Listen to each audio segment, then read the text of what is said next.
have we come to this point? Why are we at this point where an 80 million year old species is on the brink of extinction? This is our natural history museum, our living natural history museum. We've got such a unique species here, and we're not looking after it. We never have looked after it. The best way is to conserve our nature.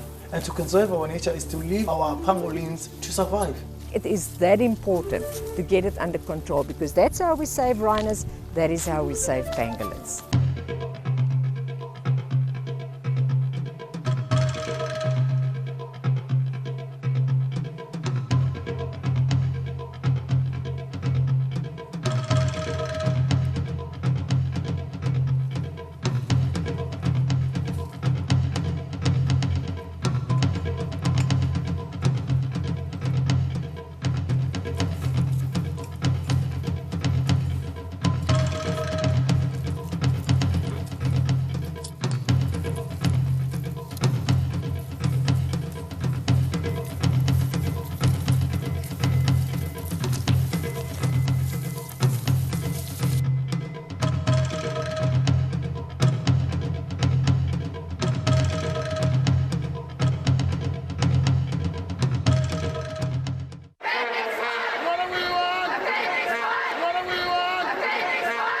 We want the poaching for our lions, our elephants, our rhinos, our pangolins to all stop, because this is our heritage, and we want our grandchildren and their grandchildren to see the rhino and the elephant and the pangolin. CITES COP17, the world's largest wildlife conference, united to save the world's most poached mammal, the pangolin. The decision driven by Africa. There was an overwhelming proposal to uplist, especially by African range states. And it was very moving to sit in plenary, which is the accumulated meeting of all of the parties. Suffice to say, the cheers by members on the uplisting of species is a celebration for the sake of the animals that cannot speak for themselves. You know, in the street the next day, the poster from the Star newspaper, which said "The world unites for pangolins," said it all. From an animal that is considered the most poached mammal that no one knows about, to the world uniting for pangolins. It was a great success. After months of vociferous lobbying, conservationists succeeded in eliciting the support of 19 range countries to uplist the pangolin status from Appendix 2, which allows for restricted trade, to Appendix 1, a total ban on all trade except for scientific research. We were meeting together every morning, right up to and leading up to the proposals being discussed and voted on for pangolins at CITES. So we would all meet together under the guidance and expertise of the strong NGOs who have experience with CITES as a group, many different NGOs together cooperating on the conservation side for transferring pangolins from Appendix 2 to Appendix 1. And there was just an incredible feeling of cooperation, setting aside anybody's personal agendas for the sake of the animals. Alexis Creel is at the forefront of pangolin conservation. She has partnered with Special Assignment to investigate the illegal trade that scientists and conservationists believe is decimating the species. Although the local market for pangolin still revolves principally around small-scale harvesting for traditional healing, followed by a much smaller trade in bushmeat, our investigations have revealed that pangolins are increasingly being caught and trafficked by middlemen who regard this elusive animal as a lucrative commodity. Being the middleman is more important these days than being the actual sangoma, because those are the guys who can get anything. At the same time, the middlemen don't harvest sustainably, so that's where your whole sustainability gets thrown out the window, because they'll just take whatever they can get. But you do get a lot of guys becoming middlemen. A lot of our rural people have been approached and have been offered money. There's a market starting. You can see the one guy wants 8,000 rand, one wants 200. There's a market starting. The word's out, a pangolin's worth money. And demand for this shy creature has skyrocketed in Asia, not merely for traditional medicine, but as a delicacy, fashion statement and status symbol. They're sitting in China They're dealing with the end product. They're dealing with the scale. So they don't care. For them, it doesn't matter, because as long as they can get the scale, they don't care where it comes from, and they don't care that the animal had to die to be able to provide them with the material. Out of the 4 Asian and 4 African species, it is uncertain how many pangolins remain. They're mostly nocturnal, they're elusive, they're quiet, they don't make a noise, they're territorial, they don't occur in groups. They're just incredibly difficult to find and to count and to estimate numbers. And we can, with great confidence, say the numbers are dwindling at an alarming rate, considering one female has 1 pangolin pup every 1 to 2 years, more than likely only every 2 years. About 1 million pangolins have been traded illegally in the past 10 years, although this figure might be an underestimate, especially because the level of trade out of Africa is still relatively unknown. The conservation world is therefore elated that all 8 pangolin species have been uplisted to Appendix 1, and with little opposition from Asia. Where the Asian species were concerned, we were pretty sure that they would all be uplisted without too much opposition. I think that there's a lot of focus on China and the role that they play in driving species to extinction. So where it came to, for example, the African species, China abstained. But it is also a bittersweet victory, an acknowledgement that other measures to save it have failed. It is bittersweet for pangolins. It's sweet because it's a wonderful success at CITES, and it will lead to greater protection for pangolins. But it's bitter because one questions, why have we come to this point? Why are we at this point? We're an 80 million year old species that's on the brink of extinction. This is our natural history museum, our living natural history museum. But CITES is about trade, about keeping score, not conservation. And while it might have outlawed the international trade in pangolin, in reality, how effective will the uplisting be in saving the species from extinction? You can make any law you want, but the only way that a law works is if it's put into effect by the guys on the ground. And South Africa is renowned for having some of the top environmental laws in the world. And yet, in a lot of instances, we see that those laws don't work.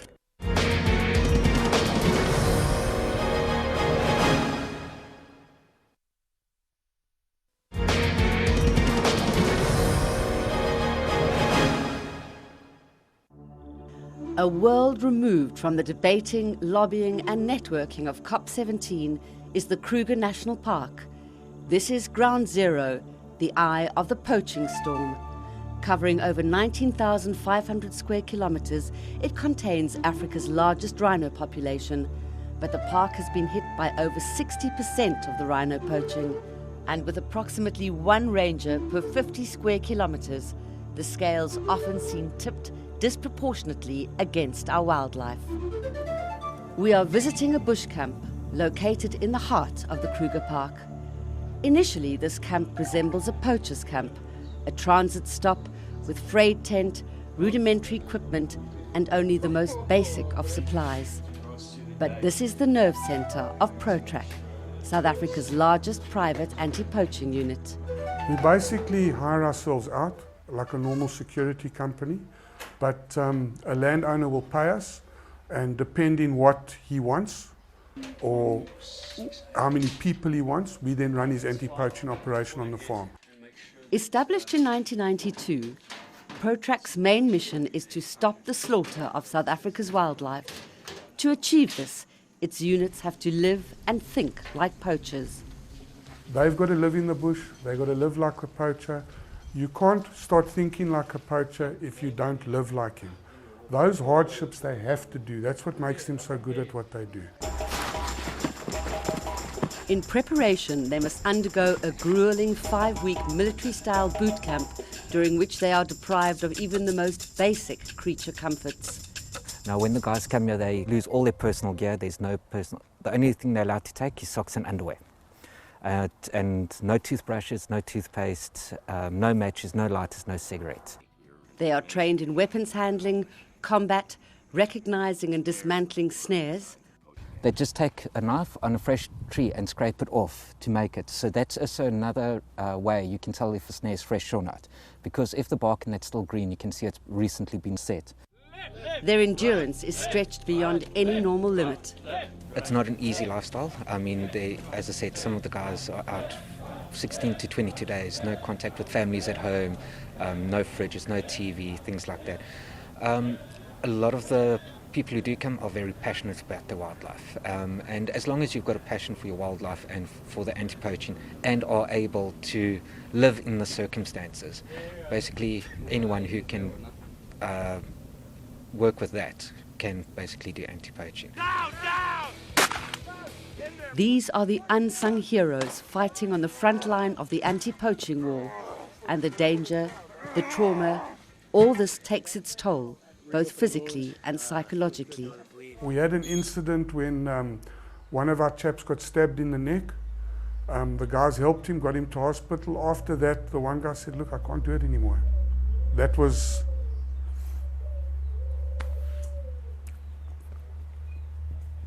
He just couldn't do it.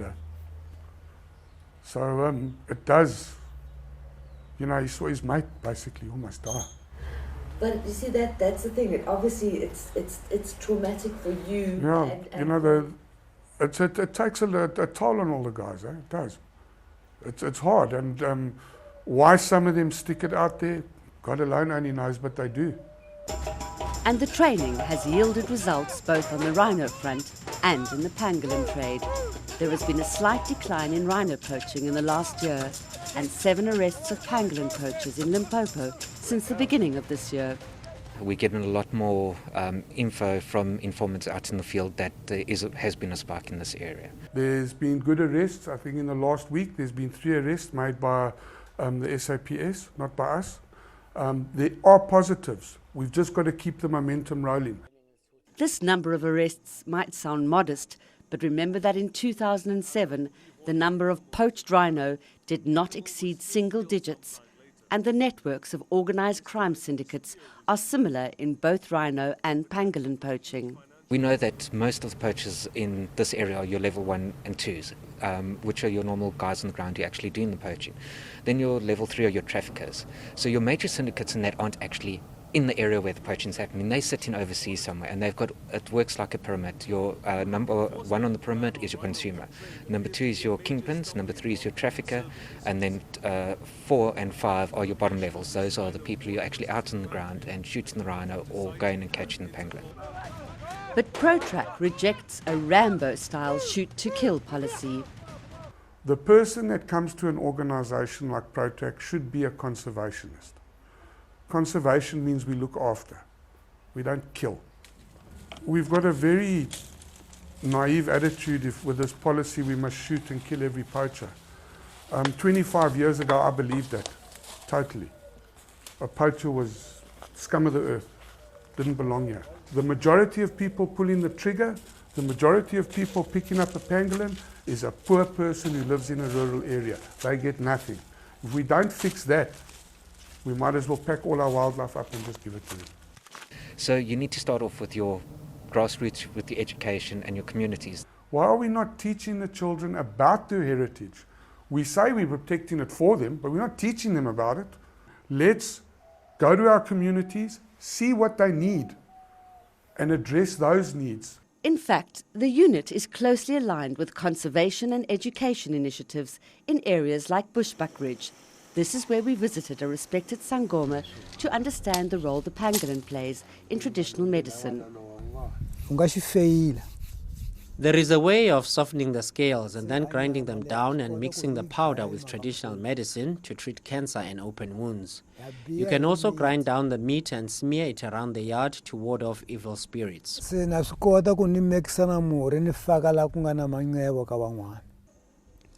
Acornhoek, we visit an NGO called Nourish that works closely with ProTrack. ProTrack they're always calling me, asking the help about driving, asking the help about a lot of things. Maybe sometimes they train the ProTracks and they have to do something. They need me, I'm going there. Nourish is educating children in rural areas not only about biodiversity and food security, but also the imperatives of conserving South Africa's endangered wildlife. Nourish facilitator Prince Nkuna is completely committed to preserving the natural habitat and its wildlife species.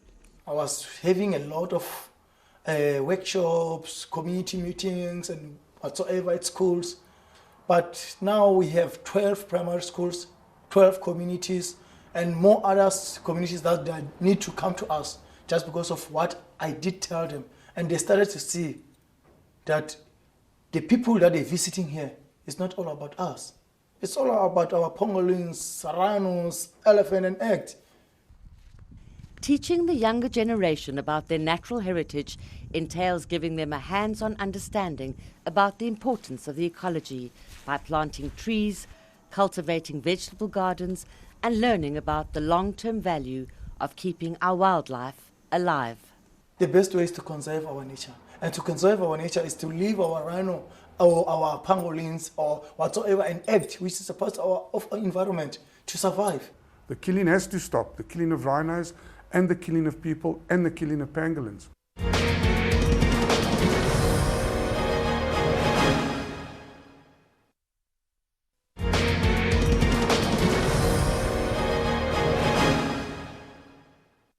September the 22nd, 2016, World Rhino Day. 6 rhinos slaughtered in South Africa. South Africa needs to address poaching, and they're not doing it. They haven't done it for years. And both before, during and after COP17, as Special Assignment discovered, the illegal trade in wildlife is in full throttle in South Africa, in traditional medicine markets where endangered species are openly on display and offered to us, dead or alive. Yeah, we get it from Mozambique. We have a dealer at site. Yeah, we need to contact that dealer and we buy it from that dealer, so we transport it from Mozambique to South Africa. The Muti shops, they've started operating many years ago, and I think we've been turning a blind eye for so many years. But I can tell you now that after we've received information that people are trading with these species at Muti markets, we're busy developing a project at a national level. If it carries on like it is at the moment, it's game over. You know, the guys on the ground are becoming more and more desperate. They don't know what to do to protect these animals. People are dying, you arrest people and they just keep coming. We've got to make up our mind. We've got the most beautiful conservation ordinance in this country. Let's use it. What is it about an animal that makes people want to slaughter it? Not for food, not for survival, but for profit. Where does that leave a continent like Africa, so rich in natural resources and yet increasingly ravaged by greed? And what does that say about a country like South Africa, where we have such progressive laws around conservation and yet we seem helpless to prevent the slaughter? All in all, our legislation is actually quite strong. Where the weaknesses are is in the implementation of that legislation, the compliance from the public that have to comply with the legislation, and then of course the enforcement of such legislation. We do conduct operations, joint operations, especially with the SAPS. Your hawks, the biodiversity guys within the hawks, the dog unit people, they help us a lot. We raid places like Bruma, Seraldine. We conduct operations regularly. We might have a strong enforcement team in this province, but other provinces are battling financially and they have huge staff vacancies in the enforcement teams, where in a province as huge as Limpopo, you might find that you only have 8 law enforcement officers, and they have to deal with huge issues like rhino poaching and illegal hunting of lions and elephants. Special Assignment's investigations into South Africa's growing illegal trade in pangolins reveals that in more remote provinces like Limpopo, law enforcement is being implemented more effectively by private security companies than by government departments, like the Sting operation conducted by a private anti-poaching unit near Hoedspruit. We know of many pangolin poachers that have been arrested that we have first-hand knowledge about. And we've asked for feedback. I mean, you never get any feedback. You never hear if the guy's been arrested. I mean, one particular case in Messina now has actually taken 4 years just to get to court. In that particular instance, there are 2 police officers involved. To catch poachers is a very, very expensive and time-consuming exercise. And once you catch those guys and you have spent all the money and you've paid informers and eventually you apprehend these guys, they go to court and they walk away with like a 250 Rand fine. You know, we need our specialist units back. We need a magistrate that understands the problem. We need prosecutors that understand the problem and know how to prosecute. We must get our ducks in a row. It must become, next time you come and do a program, it must be out in the whole of South Africa. You touch a rhino, you go into jail for a long, long time. You pick up a pangolin, and we can only do that through correct law enforcement. South Africa's specialised anti-poaching force, the Endangered Species Unit, was disbanded in 2002. But the Department of Environmental Affairs, Green Scorpions, says it is beefing up its policing and that the criminal justice system is fully on board. So if we talk about enforcement, you're talking about the investigative part of it and the prosecution part of it. So our investigators at this stage, they are well trained. I think they're doing very well in terms of investigating. And I must actually commend the National Department of Environmental Affairs because there's been programs to train prosecutors. But to date, in Limpopo, there doesn't seem to have been adequate coordination between law enforcement and the criminal justice system. Look, I have heard of the Green Scorpions, and we do work with some government departments. I mean, we do work with the ECI and that, but that's more like when we organise special operations, sting operations, we work. But when it comes down to the boots on the ground, there's no real cooperation or working with the government on that. What is really failing pangolins at the moment, like so many other species, is a judicial system and a law enforcement sector of our country that seems really completely, totally disinterested in combating poaching. But the scales of justice might be starting to swing in favour of the pangolin. As part of our investigation in August this year, Special Assignment travelled to Tzaneen, where an alleged pangolin poacher was due to appear in court. We received the full cooperation of the police and judiciary and were given permission to film the bail application of the middleman arrested for allegedly trying to sell the pangolin for tens of thousands of rands. The accused, 34-year-old David Chauke, is a Soweto resident, but he allegedly travelled to Thohoyandou in Venda to fetch his cargo. On the 17th of August, he was arrested in a sting operation in Tzaneen. We are working in an integrated approach, meaning that we've got other role players in the fight against crime. Our colleagues or our counterparts from the Environmental Affairs, they did contacted us and then about this information on the movement of the suspect with this animal. And we reacted swiftly. Of course, upon arrival, he tried to run away. But then our members, as you will understand that we've got fit members. He tried to run on foot, but he couldn't go away. He was arrested at the end of the day. And thereafter, upon arresting him, then the animal was then recovered.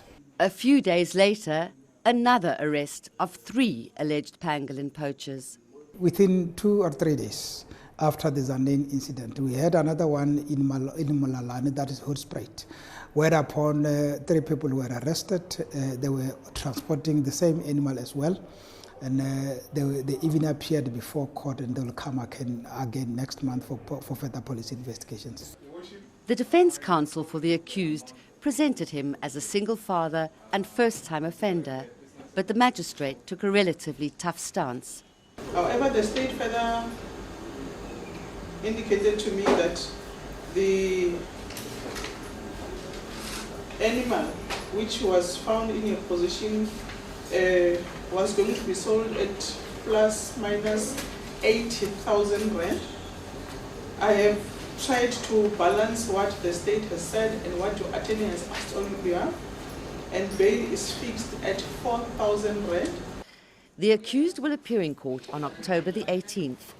And while this trial could become a test case for how the South African courts are starting to deal with the illegal trading pangolins, without carefully targeted investigations, prosecutions and convictions, clampdowns on dozens of low-level poachers will do little to disrupt the transnational poaching networks. And unfortunately, law enforcement usually stops where borders begin. With poachers, there's got to be no bail. There's got to be specialised courts, specialised prosecutors. Poaching has got to be dealt with completely away from the rest of the normal judicial system. I think it is that important to get it under control, because that's how we save rhinos, that is how we save pangolins. And again we must ask, even with the uplisting of the pangolin to Appendix 1 at COP17 and the increased public awareness of the species, is there still time to prevent it from being poached into extinction? I've seen more pangolin with poachers than I have out in the wild, walking free. You don't see these animals. It's been too late for the pangolin for the last 30 years.